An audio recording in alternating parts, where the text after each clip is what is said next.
Ocultas en selvas tropicales y enterradas en viejos textos, se hallan pistas misteriosas del olvidado genio militar del hombre.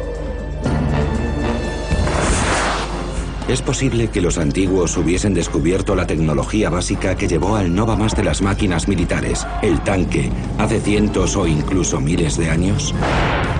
Armaduras a prueba de balas inventadas para una guerra que se saldó con la muerte de un rey y la ruptura de una nación. Bestias acorazadas de 5 toneladas aplastando ejércitos enteros con su fuego aterrador y devastador. Tropas de asalto blindadas que rompían las filas enemigas. Y armas extrañas y olvidadas que, como el tanque, deshacían el equilibrio de fuerzas en el campo de batalla y repelían todos los proyectiles enemigos. Nuestro próximo gran descubrimiento revelará los secretos de los tanques de la antigüedad.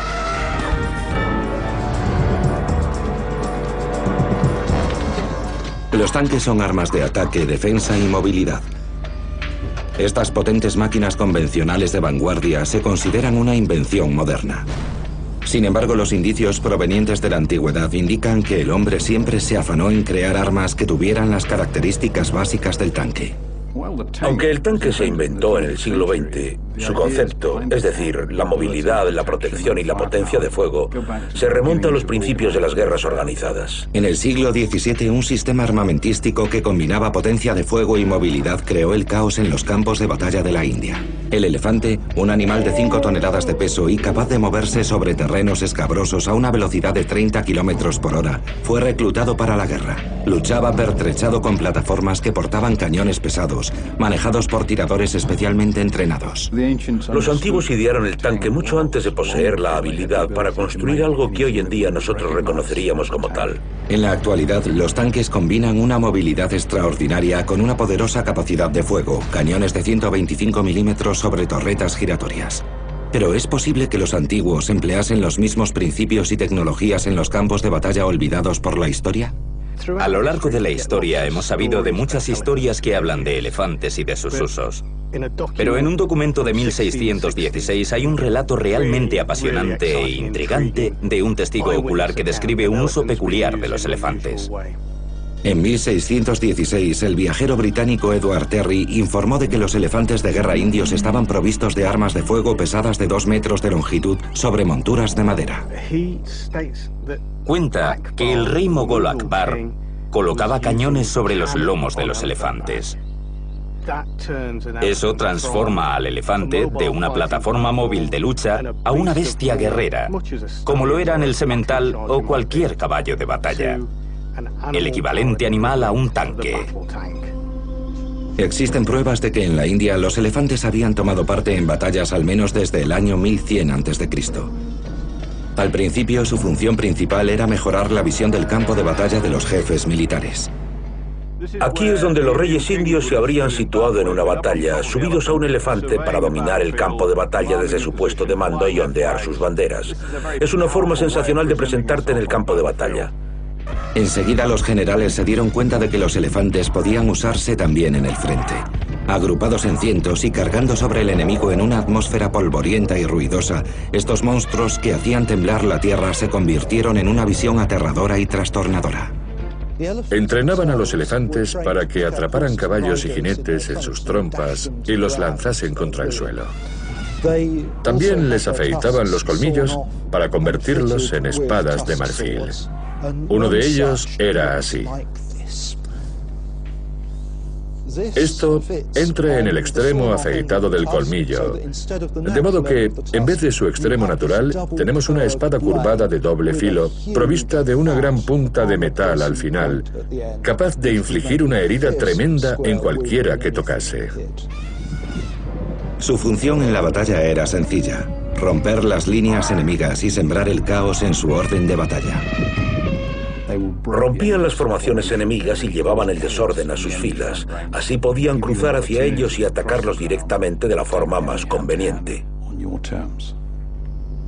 Algunas veces los elefantes portaban arqueros. Esta especialidad requería años de práctica, por no mencionar un sentido del equilibrio óptimo. Pero el descubrimiento de la pólvora cambió la táctica del elefante de guerra.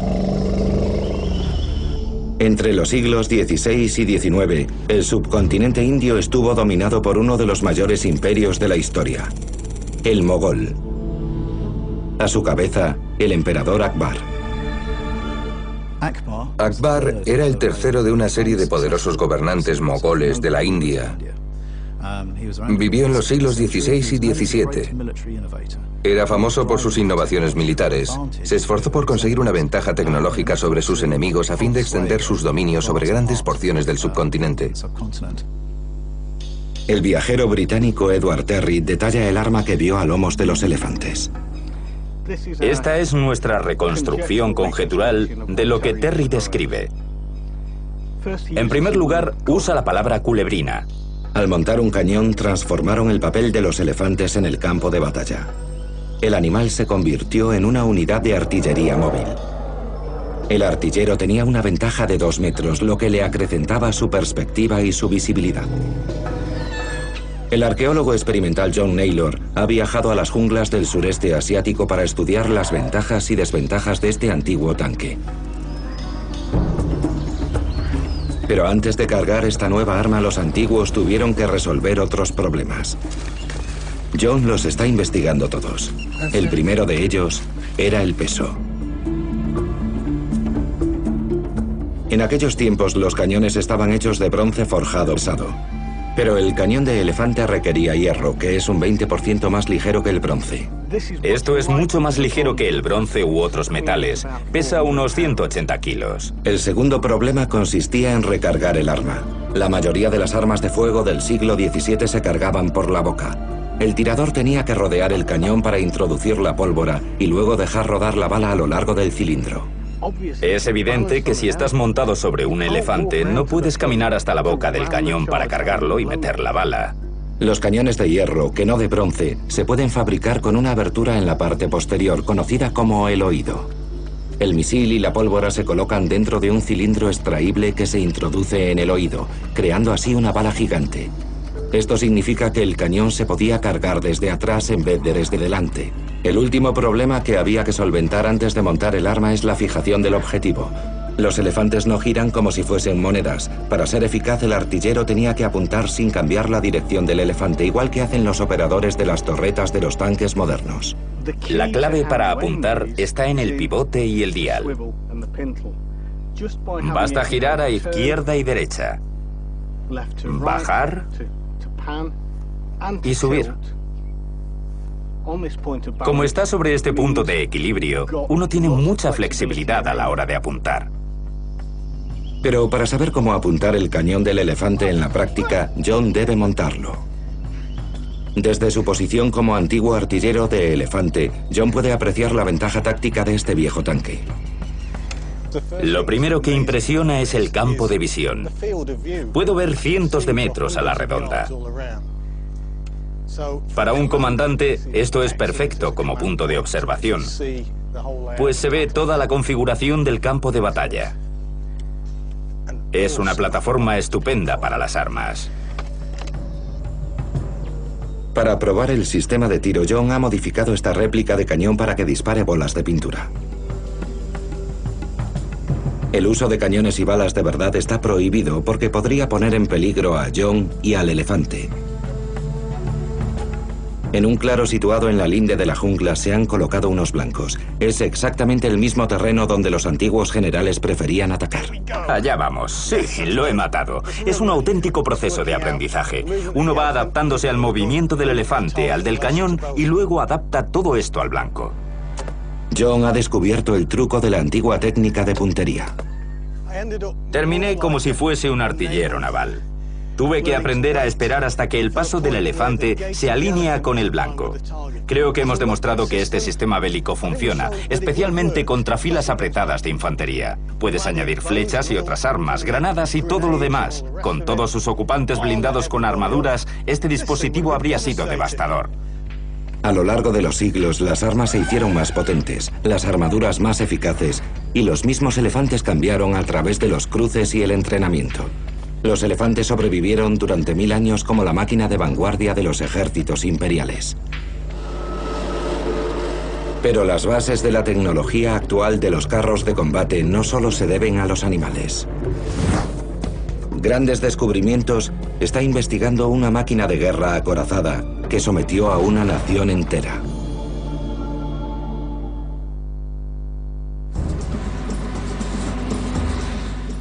La capacidad de un tanque para aplastar obstáculos y defensas enemigas es crucial para su eficacia militar.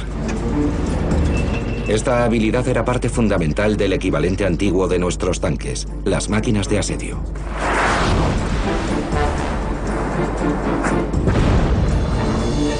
Desde torres de asedio blindadas de 90 metros, las catapultas lanzaban proyectiles en llamas a más de 300 metros de distancia. Las técnicas de asedio antiguas son muy avanzadas y sofisticadas debido a las dificultades inherentes a la toma de una plaza amurallada. En el siglo II después de Cristo, el emperador romano Trajano lideró una campaña contra los dacios, una tribu que habitaba en la frontera septentrional del imperio. Trajano acababa de ser coronado y quería dejar su impronta, y los emperadores romanos lograban esto a través de las victorias militares. Durante el reinado del emperador anterior, Roma había sufrido una serie de derrotas a manos de los dacios, que se habían convertido en un enemigo casi secular. La crónica de la guerra se halla en la columna de Trajano, que todavía se puede ver en Roma. Los relieves muestran imágenes de un simple aunque brutal ingenio de asedio, el ariete. Es muy sencillo. Es lo que la policía usa si quiere derribar una puerta. Lo hace a golpes. Y si quieres atacar un castillo, también tienes que aplastar los muros o la puerta. Los arietes más grandes pesaban hasta 3 toneladas. Normalmente colgaban suspendidos por cuerdas que pendían del techo de un marco en el que también estaban las ruedas. Equipos de soldados usaban su fuerza muscular para empujar el ariete, creando energía suficiente para que derribase un muro o una puerta.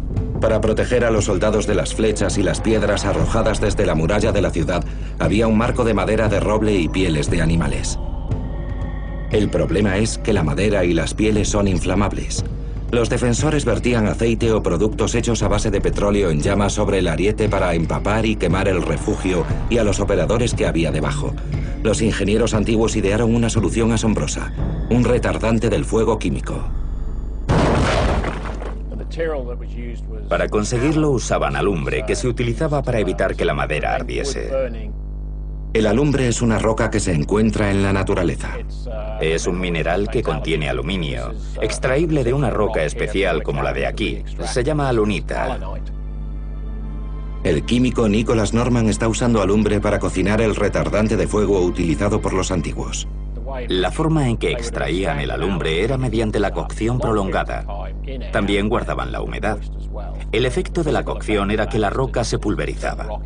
Después el polvo se disolvía en agua. La mezcla podía pintarse sobre superficies de madera. El alumbre actúa enfriando el fuego.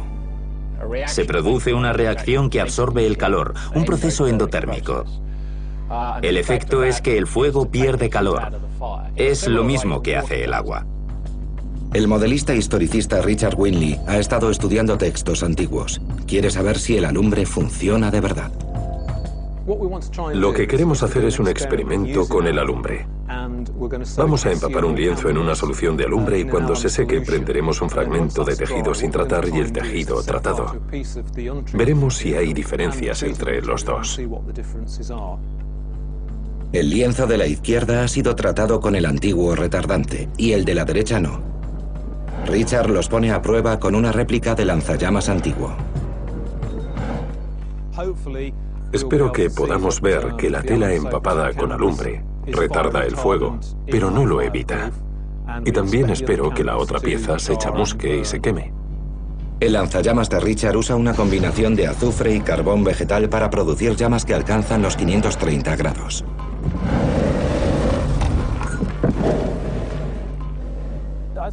Comienza a quemarse. No lo hace con mucha intensidad, pero está claro que se quema.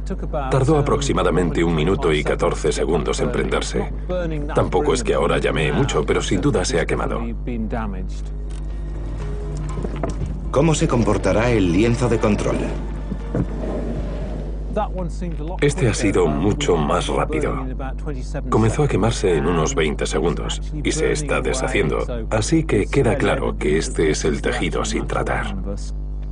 El material ignífugo antiguo funciona mejor de lo que esperaba. Han pasado varios minutos desde que aplicamos las llamas al segundo lienzo. Como vemos, ahora se está quemando todo. Parece que seguirá así hasta que se haya deshecho. Por el contrario, el fuego del primer fragmento tratado con alumbre casi se ha extinguido por completo. Apenas hay degradación o signos de quema desde que retiramos las llamas. En conjunto, estamos ante una demostración impresionante de lo que el tratamiento con alumbre era capaz de conseguir. La superioridad de la ingeniería de asedio romana produjo una victoria tras otra. En el transcurso de 4 años, Trajano destruyó una nación entera. Exterminó a los dacios y el territorio vacante fue repoblado con colonos romanos y soldados jubilados. La zona se conoció como Roma Ania y la nación todavía se llama Rumanía.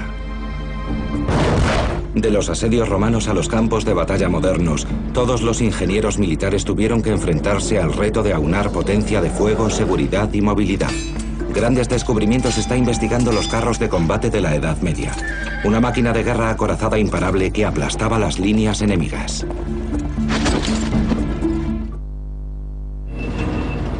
Lo que distingue al tanque de otros ingenios bélicos de hoy en día es su suma de seguridad y movilidad. El equivalente medieval era el caballero.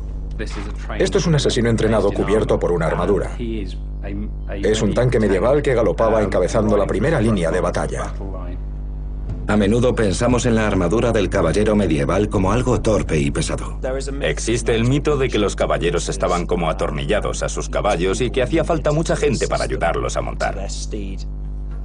Sin embargo, nuevos descubrimientos están revelando que la armadura del caballero medieval era mucho más avanzada. Un manual de entrenamiento de caballeros redactado en el siglo XIV proporciona indicios intrigantes de que en realidad el caballero era un arma de asalto con gran movilidad y agilidad. Se cree que el texto fue escrito por un caballero francés aventurero llamado Boucicaut. Nos cuenta que, además de un entrenamiento exigente, los caballeros de armadura practicaban saltando sobre sus caballos, escalando muros e incluso realizando rondadas mortales. Si te pones un traje de armadura por primera vez, puede ser muy restrictivo. Pesa mucho y en cuanto bajas el yelmo es muy claustrofóbico. Si no estás acostumbrado, al principio resulta muy intimidatorio. Por eso los caballeros se entrenaban a conciencia para acostumbrarse a la armadura antes de salir al campo de batalla.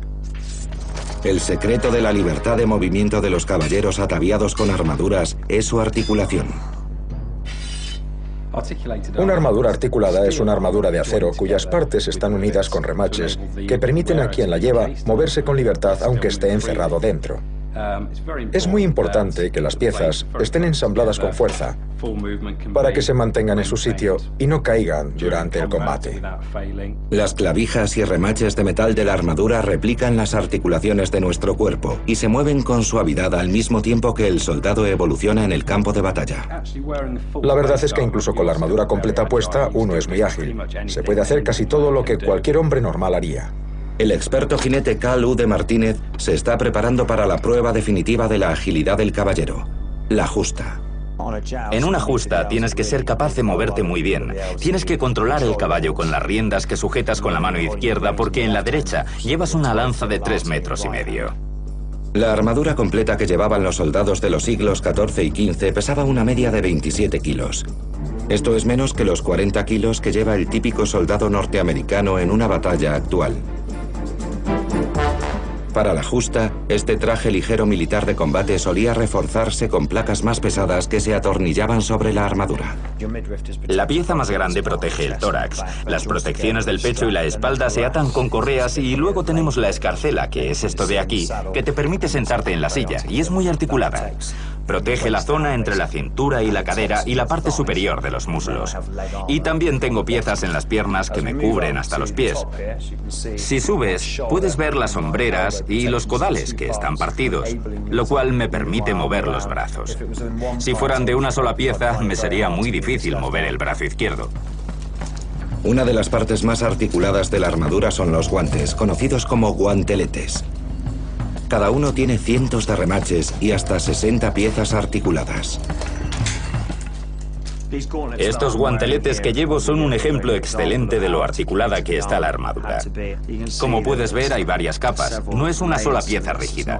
Los dedos deben tener mucha movilidad para poder asir las armas, la espada y las riendas del caballo. Aquí hay alrededor de 10 piezas y, como ves, puedo mover todos los dedos con facilidad.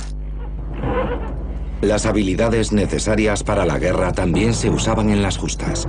Los caballeros montados como Bosicot, conocidos como maestros de justas, podían cargar contra sus enemigos con armas como la lanza, que acababan con ellos o los dejaban fuera de combate de un solo golpe. Llegó la hora de la verdad. Voy a galopar a unos 30 kilómetros por hora en línea recta con una lanza de 3,5 metros. Otra persona hará lo mismo que yo y chocaremos a una velocidad de unos 55 kilómetros por hora. Será un gran impacto. Ahora debo confiar en la armadura que los caballeros usaban en la Edad Media. La lanza medieval tenía una longitud de hasta 3,5 metros. Era de madera, normalmente de roble o fresno, y estaba rematada por una punta de hierro o acero. Sus orígenes son tan antiguos como los de la caballería militar. Comenzó siendo una pica diseñada para derribar caballos y jinetes enemigos. Pero durante los torneos de justas, la punta de la lanza se remataba con una funda de metal en forma de corona en vez de la punta afilada. El objetivo era permitir que la lanza se enganchase al escudo y así facilitar el descabalgamiento del enemigo o partirle la lanza, acciones que puntuaban alto en el torneo.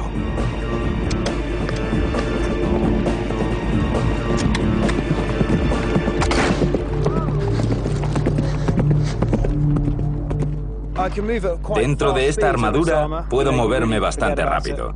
Al final me olvido de ella y me concentro en el objetivo que viene hacia mí.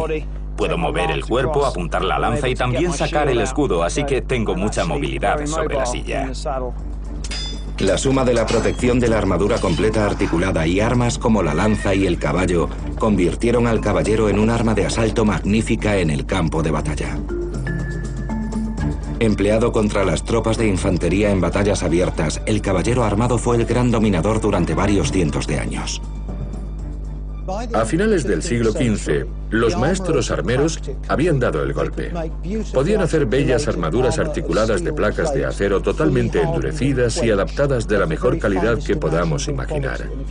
Eran asequibles y protegían en el campo de batalla de todas las armas que había entonces. La armadura de placas estaba tan bien articulada que cuando la NASA comenzó a investigar el mono espacial para los primeros viajes a la Luna, se inspiró en las armaduras del siglo XV. Aunque no llevaron ninguna al espacio, ya que encontraron otros materiales más avanzados, la historia de las armaduras aún no ha concluido. En los últimos años, en Estados Unidos se han registrado algunas patentes. Y el Departamento de Defensa está investigando una vez más la armadura articulada de Kevlar. Los resultados todavía son alto secreto. Igual que todas las innovaciones militares, la supremacía de la armadura articulada en el campo de batalla tuvo que enfrentarse a otro invento, el fusil.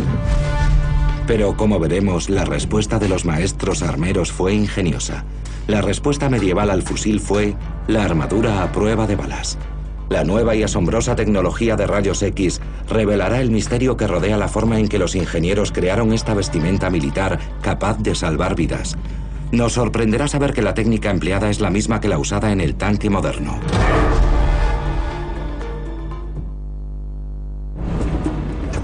Los carros de combate blindados actuales están protegidos por una coraza doble, dos capas de metales que absorben o fragmentan el impacto de los proyectiles. Delante de mí tengo dos capas de blindaje que mejoran la protección contra las balas que reciban. Con el paso del tiempo descubrimos que el uso de placas de armadura más pesadas restaba efectividad al vehículo, pues lo ralentizaba, dificultaba su conducción y en general lo hacía menos eficaz. Así que comenzamos a usar blindajes compuestos hechos de varias capas de materiales distintos y huecos de aire. Por ejemplo, el cristal y la cerámica, principalmente porque son más ligeros. Pero el doble blindaje es una idea mucho más antigua. En realidad tiene más de 300 años de antigüedad. En la Inglaterra del siglo XVII, el destino de la monarquía dependía de una carrera de armas. Se libraba una guerra civil entre los monárquicos que apoyaban al rey y los parlamentarios, que propugnaban una república o comunidad de ciudadanos. La guerra civil inglesa se saldó con la muerte de 850.000 personas en los campos de batalla. Este balance de víctimas se debió principalmente a dos armas mortíferas, la ballesta y el fusil. El más común entre los siglos XV y XIX era el mosquete. Se podía usar contra la infantería y también contra la caballería. Las armas de fuego han estado presentes en las batallas desde mediados del siglo XIV. Eran sencillas pistolas de rueda que se cargaban por delante. Sin embargo, podían disparar una bala de plomo que atravesaba cualquier armadura que los armeros pudieran hacer. Pero hacia finales de la Guerra Civil, los armeros idearon una tecnología que redujo la eficacia tanto de la ballesta como del fusil: la armadura antibalas. El arte de la armería había ido evolucionando durante cientos de años. Cada vez que se inventaba un arma capaz de penetrar la armadura, la tarea de los armeros era derrotarla creando algo que le impidiera agujerearla. Los intentos anteriores de armaduras antibalas no habían podido conjugar seguridad y movilidad. Los armeros podían hacer armaduras resistentes a las balas, que nadie quería llevar. Cada vez eran más pesadas, y los armeros buscaban formas de resolver el problema del peso. Grandes descubrimientos como los armeros de la Guerra Civil Inglesa se hicieron con los secretos de la armadura ligera a prueba de balas. El viaje comienza con una serie de descubrimientos en las armerías reales en Leeds, Gran Bretaña. Mientras radiografiaban unos petos hechos en la década de 1650, los investigadores hallaron unas pruebas sorprendentes de los experimentos que aquellos armeros llevaban a cabo con una tecnología adelantada a su tiempo. Estaban usando el blindaje doble. Uno de los descubrimientos recientes más emocionantes fueron estos petos dobles. Este experimento, llevado a cabo en el siglo XVII, consistía en intentar hacer armaduras antibalas ligeras, superponiendo varias capas de metal en la misma pieza. Pero los rayos X revelaron algo más totalmente inesperado. Aquí podemos ver la configuración de los dos petos unidos en sus bordes. Pero en el interior hay una tercera pieza de armadura. Esta tercera capa había permanecido desconocida hasta que la armadura pasó por los rayos X. Esto corresponde a una pieza que cubre parte de la pierna y que se conoce como escarcela o greba. Todavía se pueden apreciar los agujeros que nos ayudan a conocer su función. El peto está reforzado con piezas inferiores, una asombrosa prueba de que los armeros ingleses estaban usando sistemas de triple blindaje. Pero debido a la falta de datos balísticos de la época, la auténtica eficacia de las armaduras dobles y triples contra las armas de fuego del siglo XVII sigue siendo un misterio. No tenemos datos balísticos sobre el efecto de disparos sobre estas armaduras porque el problema es que no queremos disparar sobre objetos históricos y destruirlos. Supongo que la mejor forma de avanzar sería la fabricación de réplicas tan cercanas como sea posible a las piezas originales.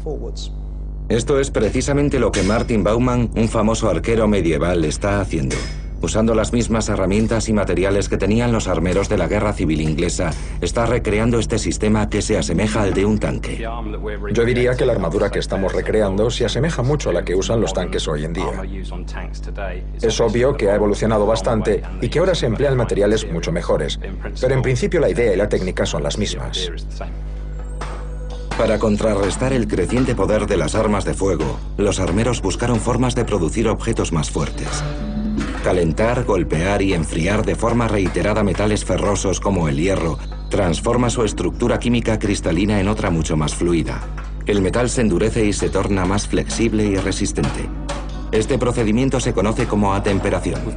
Aquí tengo la capa interior, la central, que podemos ver a través de los rayos X y que se une a la escarcela, y finalmente la exterior. La pieza final pesa 11 kilos. Sus dimensiones, 42 centímetros de altura y 30 de anchura, la hacen muy similar al peto de las armerías de Leeds. Hemos construido esta armadura de la forma más parecida posible a la original, basándonos en los dibujos y en las radiografías.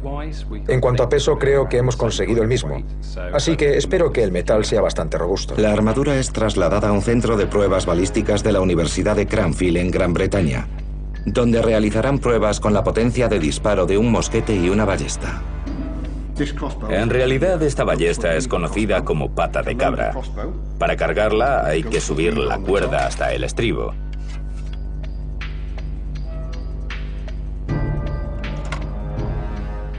Ya está tensada y a punto para disparar. Coloco la flecha sobre la ballesta y listo. El dispositivo de pata de cabra usa una palanca que permite al soldado una tensión mucho mayor, 2 veces más que la de los arcos normales. La fuerza es de 160 kilos. Pero ni siquiera esta ballesta reforzada es capaz de penetrar la armadura.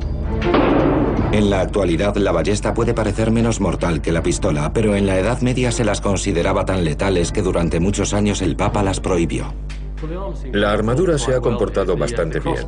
La ballesta ha abollado la armadura, pero las marcas no son muy profundas y no tienen muchas posibilidades de producir más que un susto. Tampoco hay señales de agrietamiento, así que esta armadura parece haber resistido bien a la ballesta. Pero ¿cómo se comportará frente a la pistola? El equipo está reorganizando el experimento para el mosquete, montado sobre una horquilla y disparado a distancia remota. Delante de nosotros tenemos un mosquete de mecha del primer cuarto del siglo XVII que todavía se usaba en las décadas de 1640 y 1650. Se llama de mecha porque se prende con una cuerda combustible situada aquí, en la llave. La mecha llega al martillo y produce una reacción química en el cañón. El proyectil sale por la boca. El equipo disparará una bala de mosquete de hierro de calibre 20. El cañón mide 45 centímetros y se cargará con 2 gramos de pólvora. Es la misma cantidad que empleaban los mosqueteros durante la Guerra Civil Inglesa. Con esta pólvora el mosquete tiene menos retroacción que el fusil moderno. Se podía disparar apoyado sobre el hombro. Sin embargo, la velocidad inicial, es decir, la velocidad de la bala cuando sale del mosquete, era de 435 metros por segundo. Por muy letal que fuera, el mosquete no era preciso y su radio de acción no superaba los 30 metros. De modo que la táctica de los mosqueteros era disparar todos a la vez para crear una nube de balas volando hacia el enemigo, en vez de disparos individuales contra blancos específicos. El resultado es que la mayor o menor precisión del mosquete no importaba, ya que el método era disparar cientos de balas sobre las fuerzas enemigas, creando el mismo efecto que la metralleta. La imprecisión de los mosquetes fue superada de modo ingenioso en la batalla del castillo de Nagashino, en Japón, el año 1575. Allí los mosqueteros se encontraban en situación de inferioridad numérica respecto de la infantería y la caballería. Los comandantes ordenaron a los mosqueteros situados en la vanguardia portar 3 armas cada uno, de forma que pudieran disparar todas rápidamente una detrás de otra. 3.000 balas o 100 kilos de plomo a alta velocidad acabaron con las fuerzas enemigas en menos de un minuto. Así se ganó la batalla. Pero los guerreros del castillo de Nagashino no disponían de armaduras de triple blindaje. Si las hubiesen tenido... Cuando la bala alcanzaba el blanco, atravesaba la primera capa y empujaba las otras 2 contra el cuerpo. Eso produce una gran conmoción y un buen agujero, pero no penetraba toda la armadura. Todavía quedaban 2 capas de acero que aguantaban el impacto. La masacre de Nagashino no se habría producido si hubiesen tenido armaduras de triple blindaje como las de la Guerra Civil Inglesa. Esto es muy parecido al funcionamiento de una armadura moderna, sobre todo la compuesta de cerámica, en la que existe una capa exterior de cerámica que fragmenta la bala, y bajo ella otra capa compuesta que absorbe la energía del proyectil, evitando así que la bala penetre. Nuestro experimento ha demostrado que el uso de armaduras de metal de varias capas resiste las balas. El peto era una alternativa ligera e innovadora a la armadura más gruesa y pesada de una sola capa. La armadura triple evidencia el afán de los armeros por actualizar su producto y hacerlo más seguro para quien lo usaba. Esto demuestra que el uso de 3 capas ralentizaba o incluso paraba las balas de los mosquetes y trabucos. Más de 350 años después, este mismo principio subyace a las últimas innovaciones en carros de combate. Al impactar, las balas penetran la capa exterior, pero en vez de atravesar las capas internas del blindaje y matar a sus ocupantes, explotan en el hueco de aire. Sin embargo, los avances realizados en los blindajes no podían contrarrestar la amenaza de cualquier tipo de proyectil. Grandes Descubrimientos está estudiando un arma balística de misil que no extrañaría encontrar en un campo de batalla actual. Es la versión antigua del misil antitanque moderno.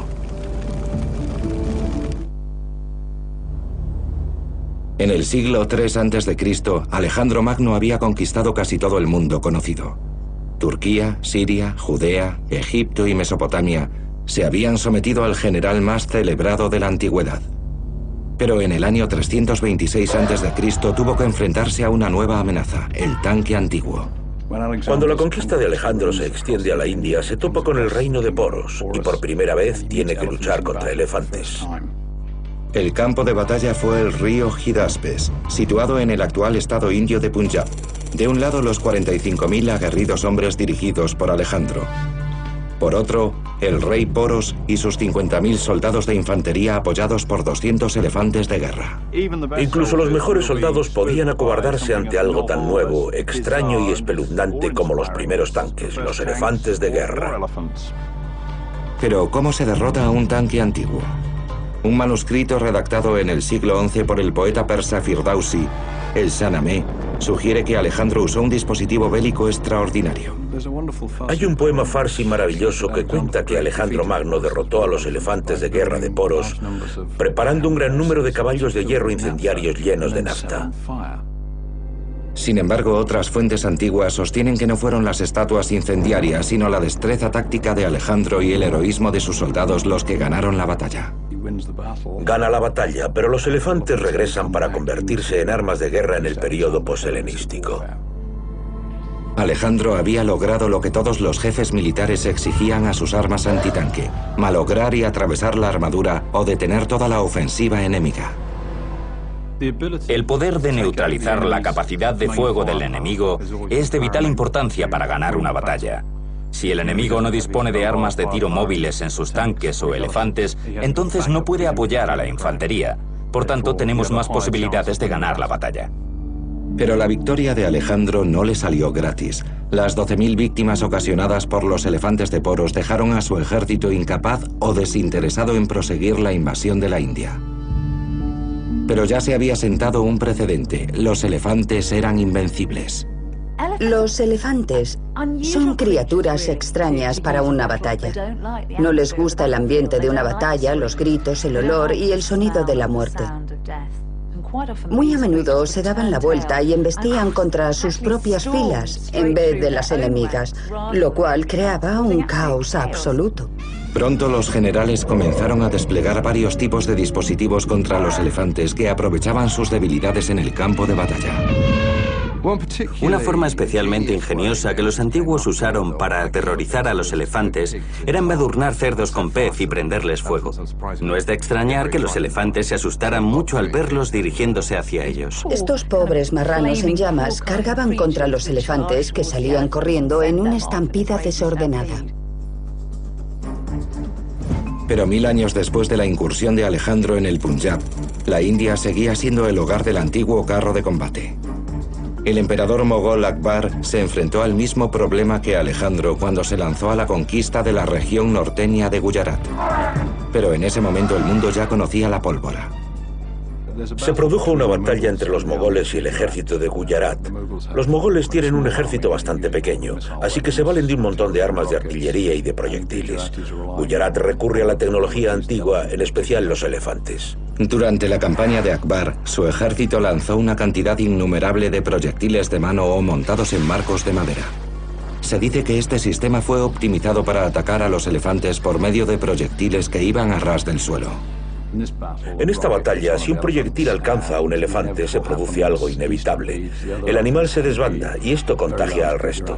Al final, el gran ejército de Gujarat es derrotado por un ejército mogol mucho menor, que usó las armas de tiro como su principal recurso.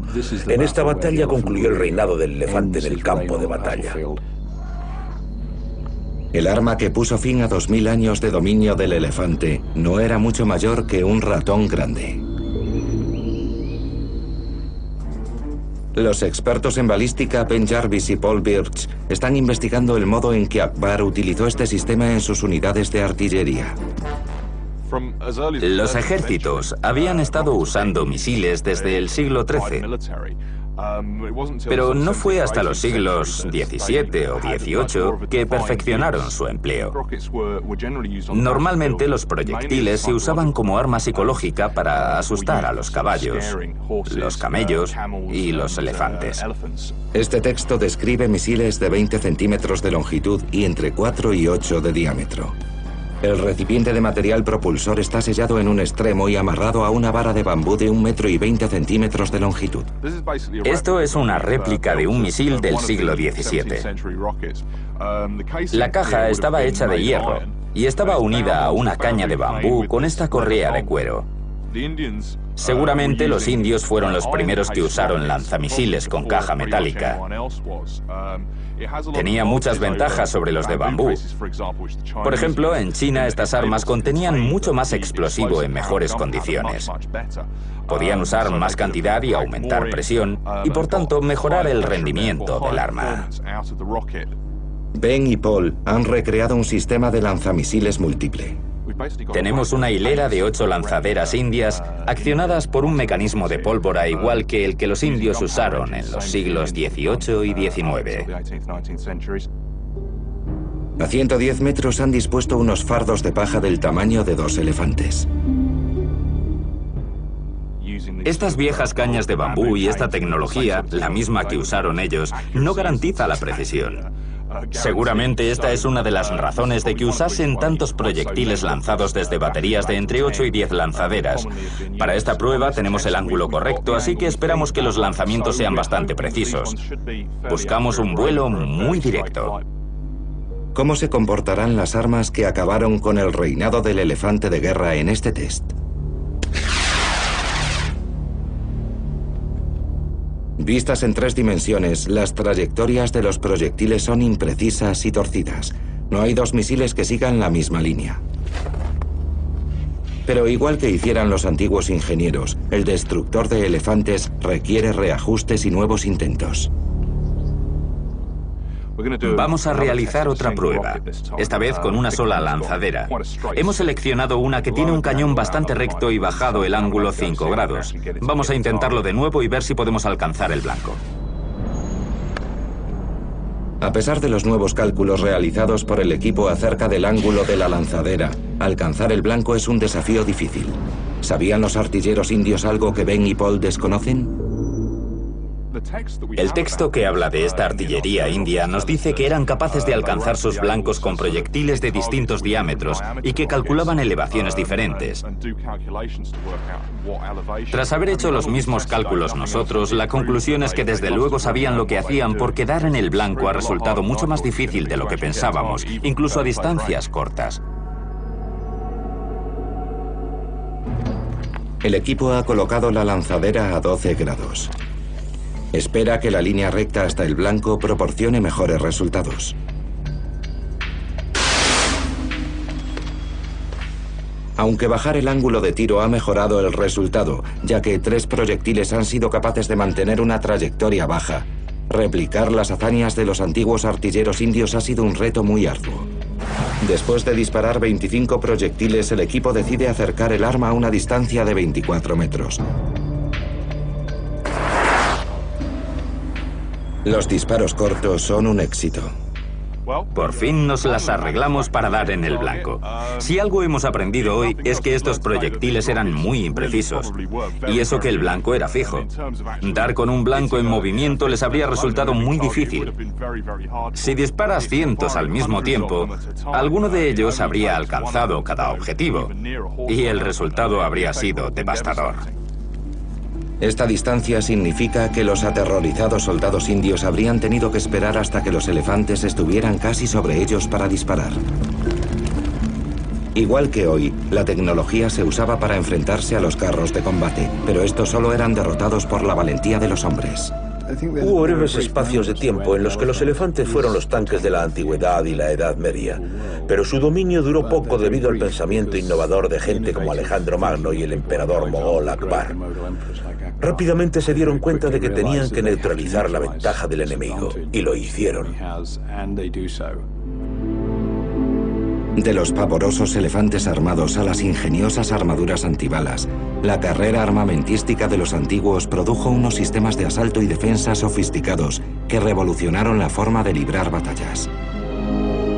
Dondequiera que estuviera la batalla, todos los generales antiguos recurrían a los ingenieros y armeros para que les proporcionasen ventajas en las contiendas que han marcado nuestra historia. Grandes descubrimientos ha explorado las tecnologías bélicas que configuraron el mundo antiguo y que sentaron las bases de las máquinas que dominan los campos de batalla de la actualidad.